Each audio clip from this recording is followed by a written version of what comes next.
उपास करने को कौन से भगवान ने कहा ये मुझे आज तक पता नहीं। कौन से शास्त्र में लिखा कि भाई तू उपास कर। किस लिए आप उपास कर रहे हैं? उपासना ना करिए। जिस दिन भगवान का जन्म हुआ उसी दिन उपास शुरू। जिस दिन श्री गणेश का जन्म हुआ उस दिन उपास करेंगे। श्री राम का जन्म हुआ उस दिन उपास करेंगे। श्री कृष्ण का जन्म हुआ उस दिन उपास करेंगे। अरे भाई, उस दिन कोई मर गया है क्या?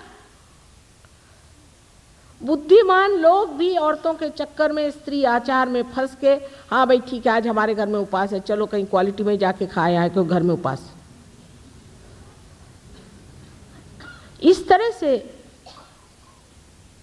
अपने भक्ति के ओर जब हम बहुत ही जड़ता से देखते हैं और उसकी गहनता पे नहीं उतर पाते तो भक्ति भी रंग नहीं दे सकती।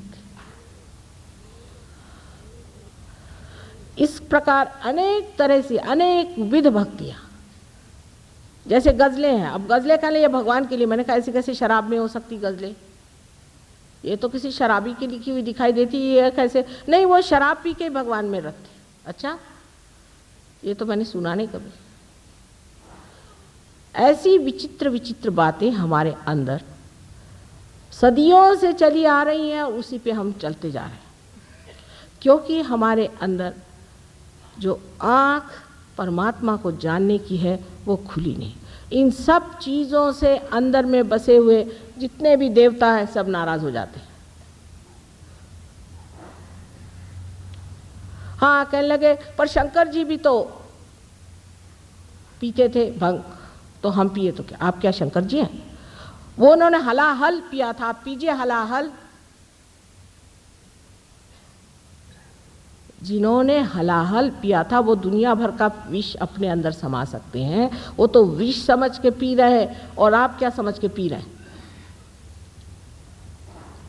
इस तरह की विपर्यासी जो भक्ति है वो आपको कहीं नहीं ले जा सकती। भक्ति में जब अनन्यता आती है तो ध्यान में ही मनुष्य उसका आनंद उठाता है। उसका वर्णन करने योग्य नहीं, क्योंकि उसके लिए शब्द ही संसार में, निरानंद उसमें। इसीलिए कहा गया है कि जब मस्त हुए फिर क्या बोले। फिर कमाल तो यह है कि सारे साधु संतों ने इन सब चीज़ों पर इतना लिखा है, तब भी हम वही काम करते। कबीरदास जी को ले लीजिए, नानक साहब को ले लीजिए, तुकाराम को ले लीजिए।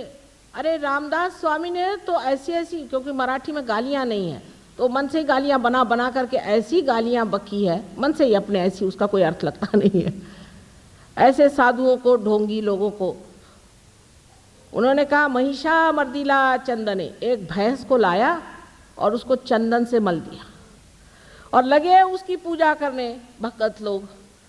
और जब भैंस ने लात मारी तो कहने लगे कि गुरुजी आपकी कृपा हो गई कि आपने हमें लात मारी। माने उस वक्त भी ये होता होगा शिवाजी के ज़माने में। तो इस प्रकार हमारे भक्ति ने इस तरह का विचित्र रूप धारण कर लिया है कि लोगों को बिल्कुल ही विश्वास नहीं आता कि ये ढकोसलेबाजी है या क्या है।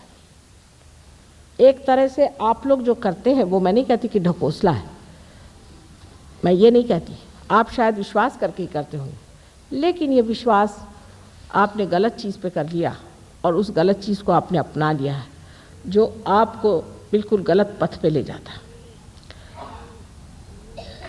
अब दूसरा यहाँ जो मैं देखती हूँ कि सरकारी दिल्ली शहर में तांत्रिकों का भी बड़ा राज्य चल पड़ा है। कुछ तो भाग खड़े हुए हैं पर कुछ है अभी यहाँ काफ़ी। अब ये तांत्रिक लोग हमारे भारतीय लोगों में एक नई जो विशेष व्यवस्था आई हुई है उसकी पूर्ति करते हैं। हम लोग किसी को ऊंचा उठते हुए देख नहीं सकते, कोई गया कि उसकी टांग खींचनी चाहिए। तांत्रिक इसके लिए बहुत अच्छे हैं। एक कहावत है या एक कहानी है समझ लीजिए कि कहीं से बिच्छुओं का बड़ा भारी एक प्रदर्शन करना था। हर जगह से बिच्छू गए और भारतवर्ष से भी स्पेशल बिच्छू वहाँ पहुँचे। जिस वक्त में उन्होंने देखा कि एक जो मर्तबान है उसके अंदर ढक्कन ही नहीं। वो कहा भाई इसमें ढक्कन ही, बिच्छू आके सबको काटेंगे। कह ले हो ही नहीं सकता, ये भारतवर्ष से आए हैं। एक बिच्छू ऊपर आएगा, दूसरा उसको फौरन खींच लेगा। और इसलिए तांत्रिक हमको बहुत सुहाते हैं कि तांत्रिक यहाँ गए और तांत्रिक से कहा भाई देखो वो एक आदमी है, उसको ज़रा ठिकाने लगा दो। आपको पता है ये तांत्रिक लोग क्या है? ये राक्षसी विद्या है, आसुरी विद्या है। ये बहुत ऐसी विद्या है जो सारे देश को खा जाएगी। एक तांत्रिक आपको घर में आने दीजिए, 7 जन्म तक आप सुख नहीं भोग सकते। इनकी छाया तक अपने तक मत आने दीजिए। थोड़ा सा भी काम वो कर देंगे गंदा, लेकिन ये जो गंदगी छोड़ जाएंगे ये 7 जन्म तक नहीं छूटने वाली, मैं आपसे बता रही। हमारे यहाँ एक लंदन में डॉक्टर आए, वो कहा कि साहब मैंने तो काम करना छोड़ दिया, मेरी हालत ख़राब है, मैं क्या करूँ? तो मैंने कहा क्या तुम किसी तांत्रिक के पास गए थे? कहले नहीं मैं तो कहीं नहीं गया था। मेरा ऐसा कहने लगा, मुझे एकदम कार्पण्य आ गया, मैं कुछ नहीं कर सकता, मैं तो एकदम पागल हो गया हूँ, मैं तो नौकरी छोड़ रहा हूँ, बीवी बच्चे सब। तो मैंने कहा कहाँ तुमको ये बीमारी लग गई? नहीं, कहले मेरे बाबा जाते थे एक तांत्रिक के यहाँ, वो आते थे हमारे घर। मैंने कहा देखा, अरे भाई अभी तक 4 जन्म और चलेगा ही। परमात्मा के नाम पे तंत्र करना परमात्मा का सरासर अपमान, और इस चीज में आप लोग मेहरबानी से कभी भी पांव मत डालिएगा। भक्ति होती है जो कि आत्म साक्षात्कारी होती है। तुकाराम ने कहा है कि मैं तो वैसे अणु रेणु से भी छोटा हूं, लेकिन आकाश कितना बड़ा। सो कैसे? जब ये अणु रेणु आकाशी में मिल गया तब मैं कहाँ रह गया? अनन्य। इनकी भक्ति पढ़िए। बिरहा के गीत गाने वाले लोगों के पास सिवाय रुलाने के और कुछ नहीं। मिलन के गीत पढ़िए। जो मिलन के गीत गाते हैं वही आपको बताएंगे कि आत्म साक्षात्कार चीज क्या होती है। 5 25 पकड़ बुलाऊं, एक ही डोर उड़ाऊं। कितनी अधिकार की वाणी है, अथॉरिटी कितनी है इसके अंदर। जो आत्म साक्षात्कारी होता है वो अथॉरिटी से बोलता है, उसकी अथॉरिटी होती है, उसका अपना अधिकार होता है सब्जेक्ट पर। वो नहीं कि हाँ भाई कोई वो वोट लेने थोड़ी आता है आपसे। हाँ भाई तुम जो भी करो ठीक है, वो भी ठीक है, वो भी अच्छे हैं, वो भी भले हैं। नहीं, जो बुरा है सो बुरा है, जो अच्छा है सो अच्छा है। यह अधिकार की वाणी जहां आपको दिखाई दे, समझ लेना चाहिए कि आत्म साक्षात्कारी खड़ा हुआ है। ईसा मसीह को देख लीजिए कि जिनका सिवाय पवित्रता के सिवाय और उनके अंग में कुछ नहीं था, साक्षात ओंकार सो। उनका एक वेश्या से क्या संबंध? लेकिन जब एक वेश्या को लोगों ने पत्थर से मारना शुरू कर दिया तो सामने आके खड़े हो गए, कह ले अच्छा तुममें से जिसने पाप नहीं किया मुझे पत्थर मारो। किसी की हिम्मत नहीं हुई। ये जो अधिकार वाणी से जो आपको परमात्मा के गीत सुनाते हैं उनको मानिए। ये आपकी भक्ति जो कृष्ण ने कही है कि भक्ति मार्ग से भी और कर्म मार्ग से भी मनुष्य परमात्मा के पास आ सकता है, वो इस वजह से कि दोनों से जब वो ये समझ ले कि इससे परे कोई चीज़ है तभी वो ज्ञान को प्राप्त हो सकता है। ज्ञान को प्राप्त होने का मतलब ये नहीं कि कोई पंडित हो जाए। आपको आज ही एक केस बताऊं कि एक देवी जी मेरे पास आई तो उन्होंने कहा कि माँ देखो मेरी माता जी ने एक महाशय जी को, वो गुरुद्वारे जाते थे, उसको देखा और उसकी परीक्षा ली तो वो ग्रंथ साहब वगैरह खूब अच्छे से जानते हैं, गुरुद्वारे में जाते रहते हैं, ये वो करते हैं। उसका कि ठीक है, उसने कहा मैं तुम्हारी लड़की से शादी करता हूँ, मेरी शादी करा दी। उसकी पहली एक बीवी है, बच्चे हैं, रोज़ लड़कियाँ लेके आता है, किसी की मोटर बना के लाता है, सबको बेवकूफ़ बनाता है, मेरे माँ से भी पैसा ले लिया और सारा उसको रट गया है, अखंड पाठ वगैरह करता होगा। तो वो बड़ा अच्छा आदमी उनको लगा। ये ज्ञान नहीं होता है, ये ज्ञान नहीं, ज्ञान आपके नसों में महसूस होना चाहिए। इससे आपको जानना चाहिए कि ये शक्ति जो सारे ऋतु बदलती है, जो सारे जीवंत कार्य करते हैं, वो शक्ति हमारे चारों ओर है। जब भक्ति और कर्म का मेल होता है, ऐसा कहा गया है, तभी ज्ञान प्राप्त होता है।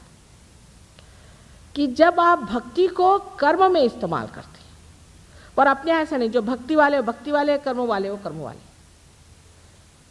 आज आपने भक्ति करी, श्री राम की भक्ति करी, ठीक है, लेकिन आपको ये भी देखना चाहिए कि जब हम श्री राम की भक्ति कर रहे हैं तो उसके साथ हमारे कर्म कैसे हैं? क्या हम श्री राम जैसे हैं, मर्यादा पुरुषोत्तम जैसे हम हैं क्या? हम वाचा से, मन से, बुद्धि से, कर्म से हम क्या श्री रामचंद्र जी जैसे हैं?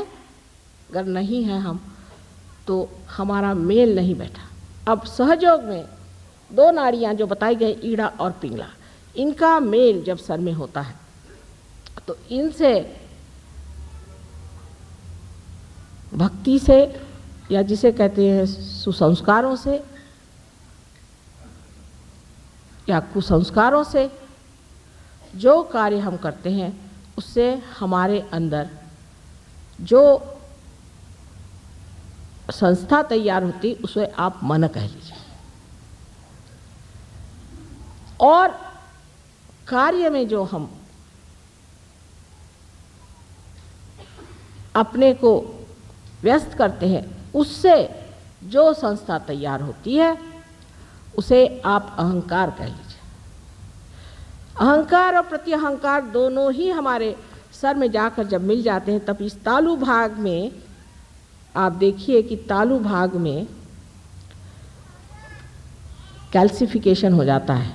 वहाँ हड्डी जो है 12 साल के उम्र के बाद एकदम मजबूत हो जाती, वो जो नरम हड्डी होती है वो मजबूत हो जाती। यहाँ अब हमने देख लिया कि किसी के अंदर भक्ति ज़्यादा है तो वो तो और ही मुश्किल हो जाएगी, क्योंकि भक्ति अगर यहाँ तक आ जाए और अगर अहंकार यहाँ तक आ जाए तो ऐसे आदमी को जागृति देना बड़ा ही मुश्किल हो जाता है।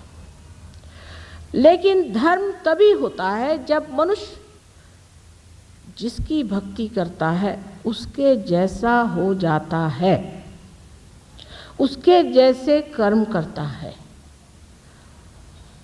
तो एक साहब हमें मिले, मैंने कहा कि आप श्री राम के भक्त हैं, आपने अपनी पत्नी क्यों छोड़ दिया? श्री राम ने भी तो पत्नी को छोड़ा था। अच्छा, और जो उसके पीछे रोते रोते घूमते घूमते लंका जी गए थे, उसका क्या हुआ? वहाँ तक हम नहीं जा सकते।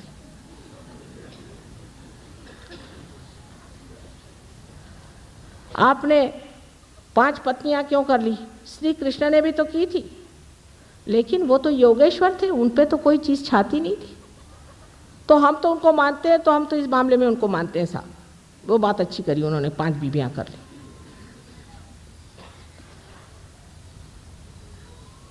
इस प्रकार जो निर्बुद्ध लोग होते हैं, जिनको कि मूढ़ कहा जाता है, मूढ़ लोग, वो भक्ति नहीं कर सकते और न ही वो धर्माचरण कर सकते। यही धर्म का आचरण है कि जिसको आपने भक्ति से माना है उसके जैसा अपना आचरण करिए। अब ज्ञानेश्वर जी जैसे आदमी, इनके के लिए कहती हूँ मैं कि साक्षात कोई ब्रह्मस्वरूप इतना पवित्र जीव संसार में आया और उन्होंने ध्यान की ही विधि बताई, समझ लीजिए, और उस पर उनके जो बड़े बड़े मंदिर बनाए, वहाँ उनकी मूर्तियाँ खड़ी की है। उसके आगे हमारे यहाँ कहते दिंडी करना, दिंडी करना माने राम राम राम राम चले हुए। सब लोग आते हैं अपनी वो टोपी ओपी उतार के, गंजी पहन के, सबका चला है राम राम राम राम, हाथ में लेजिम लेकर। और मैंने कहा भाई हमको एक दिन के लिए हॉल दे दो, हम यहाँ ध्यान करना चाहते हैं। ध्यान व्यान यहाँ नहीं करने का, यहाँ सिर्फ आप दिंडी कर सकते हैं। मैंने कहा साहब वो जो बैठे हैं सामने ज्ञानेश्वर जी, उन्होंने कौन सी दिंडी की थी? कहले वो ज्ञानेश्वर जी थे, पर उन्होंने कहाँ लिखा है कि आप दिंडी करिए? उससे क्या मतलब है, हम लोग तो दिंडी ही करते। मैंने कहा अच्छा नमस्कार, अगर ये आज जीवित होते तो हम आपसे बताते कि आप क्या हैं। निरे मूर्ख हैं और महामूर्ख हैं। कभी कभी इस तरह की गलत भक्ति से हम लोग अपना नर्क का रास्ता